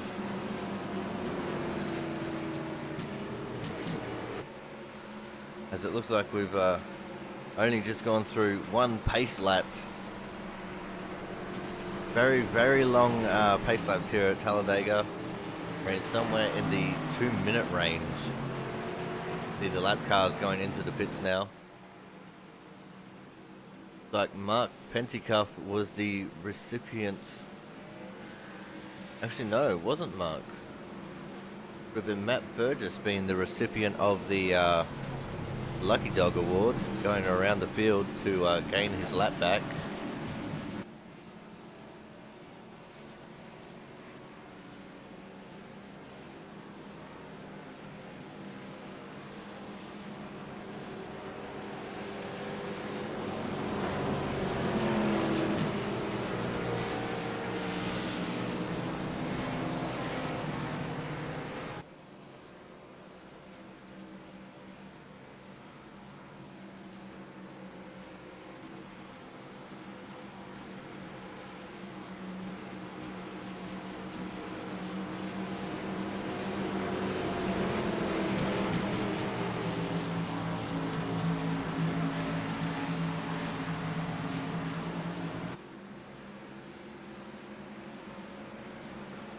Like everyone's starting to try and get sorted out with where they're going to be potentially for the restart of this race.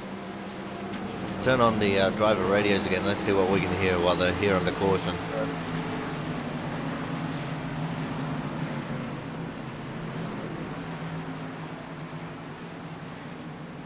Speed, what's that? Something I don't have.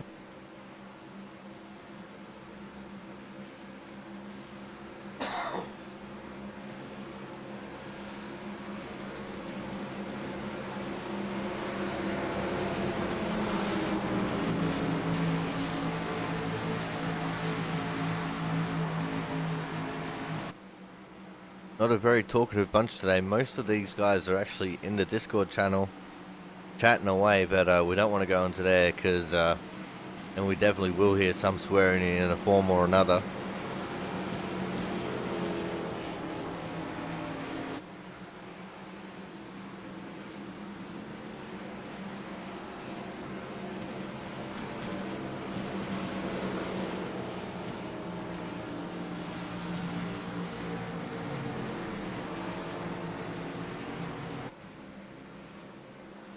looks like everyone's starting to get somewhat formed up, so we might be getting the one to go here. 4 laps left to run, which means that we'll have 3 laps left to run when we get the green flag.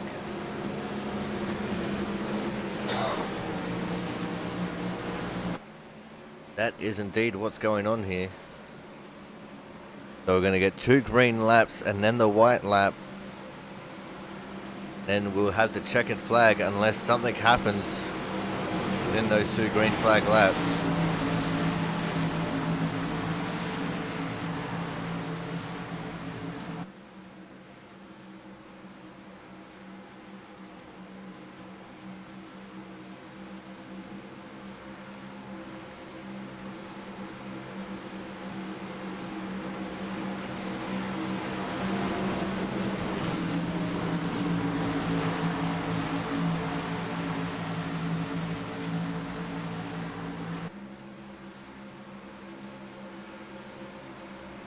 Alrighty, ladies and gentlemen of the audience, this is where you got to start holding your breath, pulling your belts tight, and gripping your wheel even tighter.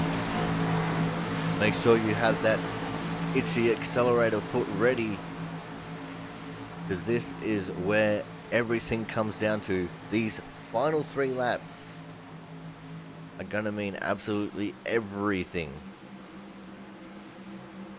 If you can't get the advantage here in these final 3 laps, then it won't matter because the race will be over. I'm gonna push you. Turn off the driver radio again.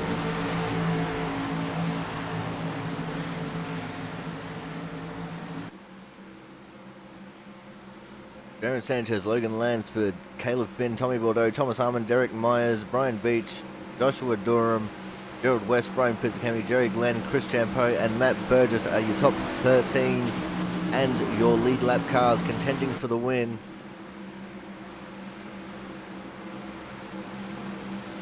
Pace car has gone in. Restart will be on Darren Sanchez.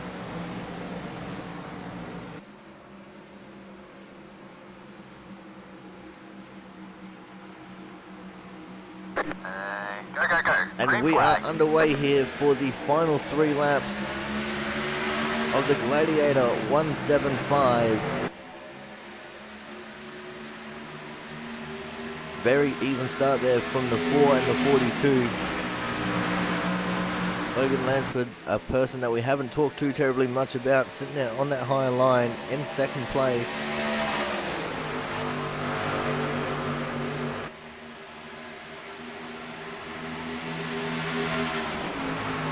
Darren Sanchez getting a big push from Caleb Finn, taking the advantage right now. The 57 of Tommy Bordeaux looking at giving a shove to Logan Lansford to try and get an advantage.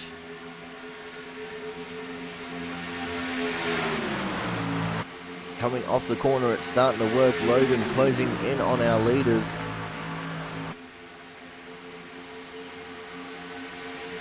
Didn't quite work too well there in the corners while everyone's on cooler tyres.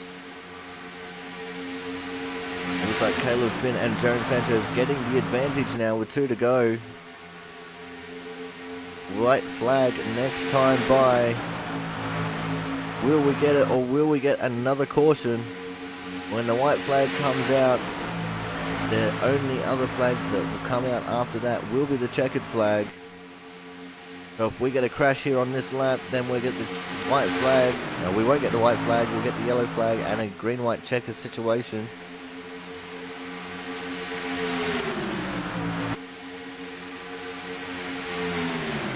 Looks like Jaren's still holding on to the advantage with Caleb Finn and Thomas Harmon now trying to get himself into 3rd to squeeze his way ahead of Logan Lansford. Didn't quite work this time by. Logan still holding on to the 3rd position as we are on the last lap. We saw the 54 down there on the apron. I think he got caught up with the 72 of Joshua Durham. Joshua tapping the inside wall there. Darren Sanchez still in the lead. Thomas Harmon now poking his nose through the middle. Gerald West favouring Thomas for this run to the line. 3 wide. Tommy Bordeaux makes his way down to the bottom line. Logan Lansford still on the high line, but this time he's at the back of it. It's going to be a race between Thomas and Thomas and Jaron. The 95 of Caleb Finn is out with a blown motor. They come across the line. It's going to be Thomas Harmon, Gerald West, and Jaron Sanchez. Incredible run to the line. Heartbreak for Derek Myers. Heartbreak for Joshua Durham, and heartbreak for Caleb Finn, who ended up finishing in P8 there.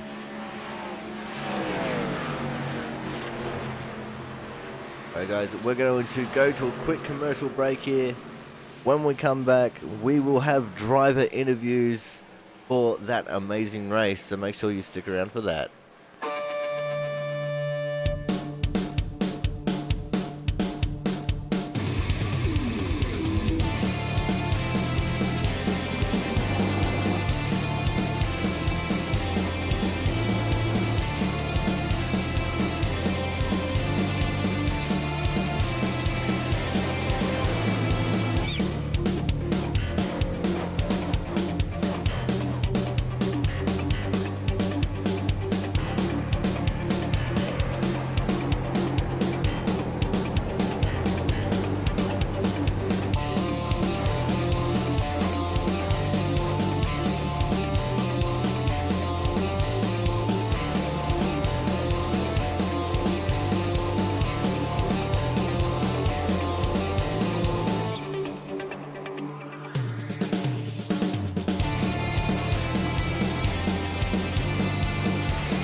Alrighty guys, we are back, and we're going to kick things off as per usual, starting with our hard charger.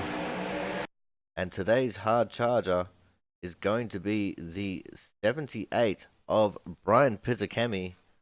Brian, 15th you started, and you finished in 7th there with a gain of 8 positions. Great race, man. Well done. How was the race for you and your perspective? The race after the first caution got a little calm. It was a little eerie, just kind of riding around, kind of waiting for the big one to happen, but everyone just minded, you know, everyone around them. We had a great green flag run for a bit. Now let's talk about the mindset going into that final restart. As you said, an era of calmness for the majority of the race, and then coming into these last 5 laps, getting that caution and having to sort it out in 3 laps. What was that like for you to try and get yourself psyched up and ready for that restart. Well, after we all started to short pit because we were all just a little short on fuel, and I ended up getting a penalty.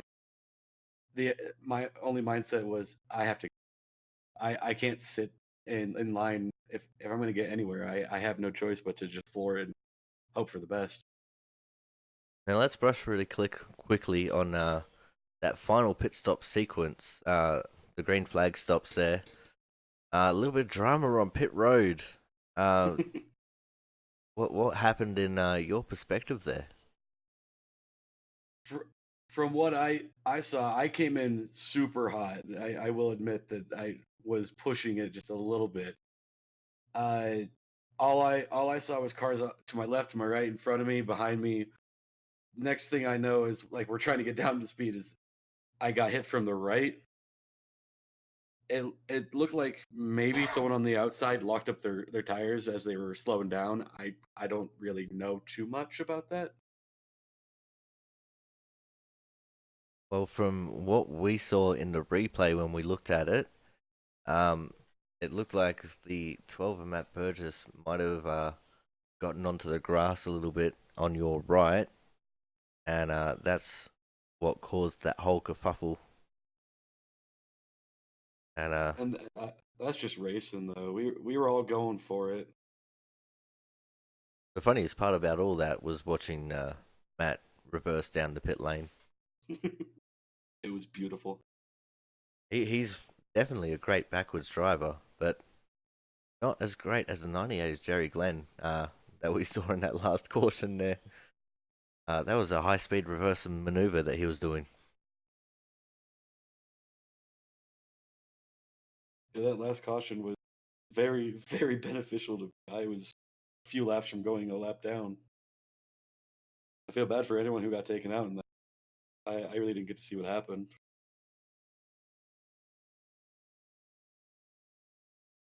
All right, man. While we got you up here in the booth, anyone you'd like to thank for helping you out here today? Uh, you, as always, Corey, you do an amazing job broadcasting every week. Jaron for sticking it out, for being sick, and hosting a great race as usual. All righty, man. Well, thank you very much, and we look forward to seeing you again next week. So much. All right, guys. So that was the 78 of Brian Pizzicami, today's hard charger, up 8 positions. Coming up next, a man that we don't usually get to talk to, but we are ever so happy that we do get to talk to him this time. We're going to be chatting to league owner and operator, today's third place getter, the 4 of Jaron Sanchez. Jaron, amazing run there for you a few times throughout the race. We're starting to call it the JJ show there for a while with you and Jerry Glenn. How was the race for you as a whole? It was pretty good. That first wreck was pretty scary, but it was kind of fun avoiding it. And then I really just try to ride it out the whole race. I wasn't trying to get too aggressive, but every once in a while I get bored and want to get the outside line moving a little bit. So I pushed Jerry to the front for a while, and then that crazy pit stops. I'm lucky I stayed out and pit with Tommy and was in a good spot. And the end of that race was just crazy. Yeah, crazy indeed. Late race caution that we don't usually see here in the ORL, and definitely made that final sequence of 3 laps very interesting. You got the lead there and were trying so hard to keep it, but it looked like the 95 of Caleb Finney was pushing you, blew his engine. Yeah, and I knew Caleb was a good pusher. I was good with him, and I saw Thomas coming up the middle, and I thought for a second to block the middle lane, but I wanted to just stick with Caleb down there, and I knew we'd probably get the win if we did that. But yeah, his motor blew up in that last corner, and momentum was gone, so didn't get it done. And congrats to Thomas, and that was a good move at the end there. I must commend you though, man. No draft assistance there for the tri-oval and the final run to the line, still holding on to P3. That's no mean feat. Yeah, I thought I'd lose a lot more positions, but I'm glad to get third place after I think was it Bristol. I got wrecked out early, so that was a race pretty much gone for me. So it's good to get a good finish here. I was hoping to get the win. It would have been nice, but it happens.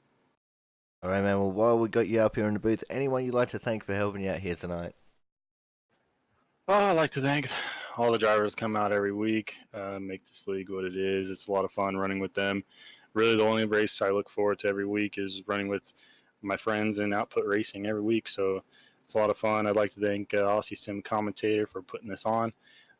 It's always fun watching the broadcasts over. I like that our broadcasts are different. They're unique and they're what we're about. And I'd like to thank my wife for watching and rooting for me. I know she was probably stressed out that whole last few laps there.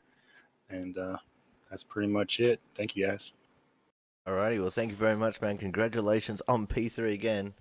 And we look forward to seeing you again next week at Rockingham. The Rock. Yeah, I like The Rock. Let's go. Alrighty, so everyone, that was the league owner and operator, Jaron Sanchez, tonight's third place getter, with an absolutely amazing run here tonight. Coming up next, we have a guy that we always love talking to, and glad to see him up there at the front of the field. It's another J starting name. Of course, it is the 86 of Gerald West. Gerald, at one point there towards the end of the race, I thought you were absolutely gone with your pit strategy, but you managed to come back with that late caution and get P2.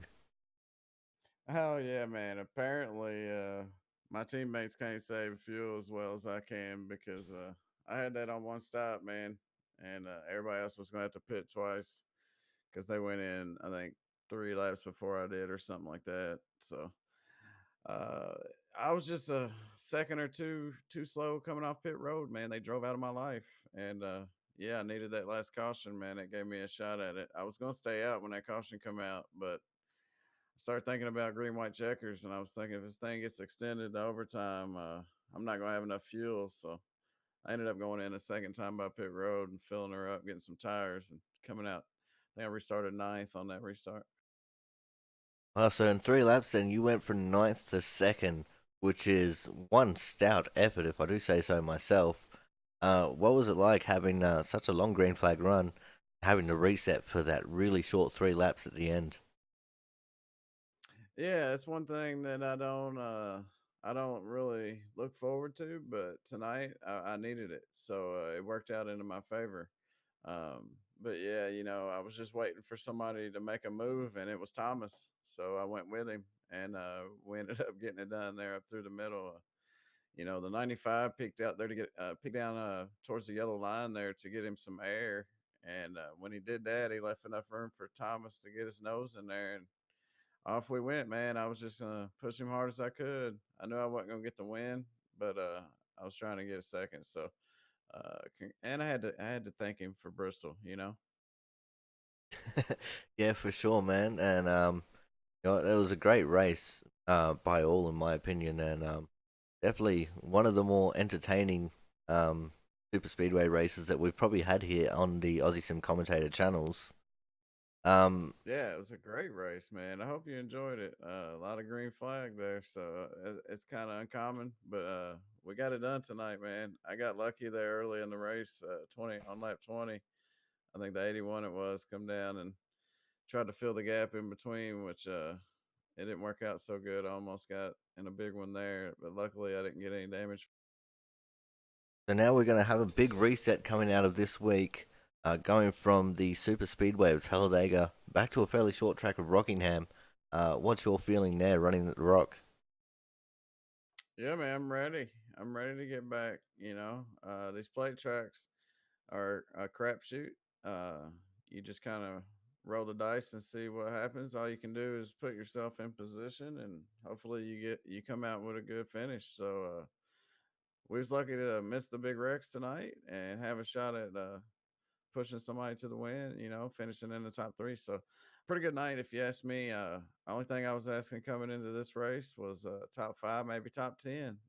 So yeah, I'll take second, man. It's definitely a blessing to come out of here in the top three. All right, man. Well, while we got you up here in the booth, anyone you'd like to thank for helping you out here tonight? Oh, absolutely, man. You for doing what you do. You know, it's fun to go back and watch the races, and hopefully we put on a good show for you out there. Jaron for putting on the league, all the admins here that help make this possible. You know, it's a lot of fun to come over here and run late night. You know, and there's not a whole lot of late night racing leagues out here, and this is one of the top notch racing leagues in my opinion. A lot of clean, respectful drivers. I prefer that over fast. Clean and respectful is definitely better than fast. So thanks to all the guys that show up and race respectfully and try to keep it clean.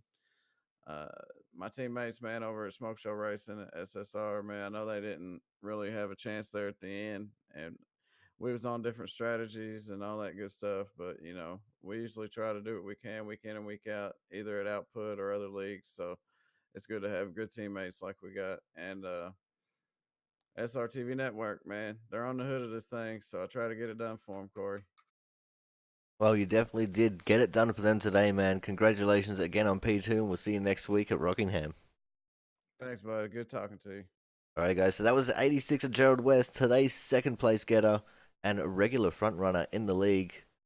Coming up next, we have a man that needs almost no introduction, but we're going to give him one anyway. We got the returning series champion from last season, today's winner, the 38 of Thomas Harmon. Thomas, man, what a race! That one had some ups and downs in it, that's for sure. Yeah, we did see a little bit of pit lane shenanigans there in that last green flag stop, and then that late caution, which definitely threw a spanner into the works for a few people. But you pulled through, man, got it done with a 3-wide pass in the middle for the lead, and managed to hold off Jaron, who slipped back to third there. So well done, man. Yeah, that was Logan left me enough room to put it in the middle there, and then I was fortunate enough to have Gerald go with me, and hats off to him for shoving me as hard as he did towards the at the end there, and I'm glad he was able to pull a P2 out of that because that was one hell of a shove that he gave me. Yeah, and I think another thing that helped you out there was the fact of Caleb Finn running out of engine coming to the line. Definitely stunted all of Jaron's momentum, which meant that he couldn't try and battle you back for the lead there. But how was the race for you as a whole, man? You were there or thereabouts for most of the race, and we had that really long green flag run, couple of green flag stops. So what was your opinion overall? Overall, not bad. The draft package kind of feels like the old Cup car package, which isn't good. It's not as bad, but it has a little bit of that feel to it. Um, but hopefully they have that fixed with the new B car. But overall, it a little bit cleaner than what I thought it was going to be. But we also had a big one there towards the beginning, and that thinned out some of the ranks and settled everybody down. Yeah, it did indeed, but it definitely provided us with that nice green flag run that we had there in the middle. Um, of which you were in the second pack there, I think, buried for a while, and then you guys caught up to that front pack. Things just seemed to settle down and just get into a groove of things before the green flag stop started. Yeah, once you know what to look for, you can tell when a pack's settled down and when it's not. And right before those green flag stops there, I asked Matt and Josh if they wanted to try to go to the front. Excuse me. And when we pulled out, Chris pulled out with us, and I don't know if we just picked a bad time or what, but it seemed like they didn't go. And then I decided to pop back out and push Chris up to the front there, and then Matt and Josh followed, and yeah, it was all good up until that second green flag stop. All right, now let's talk about that second flag stop, that second green flag stop. A little bit of pit road shenanigans there, and what was your opinion on all that happened? That was chaos, to put it nicely. I thought for sure that I would have been done after that. Thankfully for that caution that came out because I got a 15-second hold for speeding because I was too busy paying attention to the cars around me and trying not to wreck or wreck them, and it I was flying coming up pit road. All right, man. Now let's look forward to next week. Rockingham. So we're going from this big plate track to one of the smaller tracks on the calendar. What's your feeling heading into the Rockingham round? I haven't run these cars there. I remember we did the trucks there, but I don't recall the cars. But it's going to be different. It'll be nice to get out of the. I'm not going to say out of the technical tracks because that track is still fairly technical in itself. But it'll be nice to get the front stretch of the season over with and get back into the relaxing ovals, if you will. Alrighty, man. Well, congratulations on your win. Anyone you'd like to thank while we got you up here in the booth? Shout out to you for broadcasting it to all the fans out there, all the fans that watch every week and cheer us on, love or hate.